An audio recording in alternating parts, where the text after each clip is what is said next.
এই সামনে একটা টিনের বেড়া দেওয়া আছে, এটাই আমাদের বাড়ি। ও, আপনার বাড়ি চলে এসেছি। আপনি যান তাহলে, আমি আসি। ভেতরে আসুন। না না, ঠিক আছে, আমার অন্যদিন আসি। ঠিক আছে, সাবধানে যাই। আমি একটা জিনিস বুঝতে পারি, সব স্বপ্নগুলো একই হয় কেন? ওটা তো আমার মেয়ে, শুধুমাত্র একে পেটে ধরেছে বলে ওর প্রতি দরদ বেশি, আর অন্যটা বল।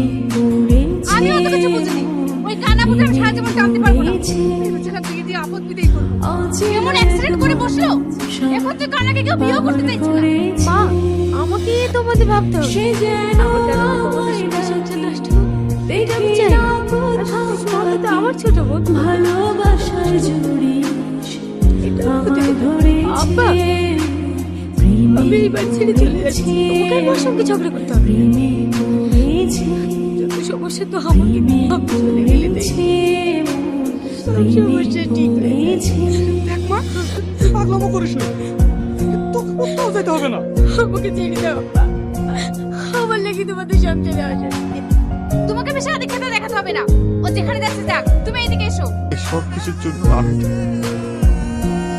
আমার কারণে একটা সুন্দর ফুটফুটে জীবন নষ্ট হয়ে গেল।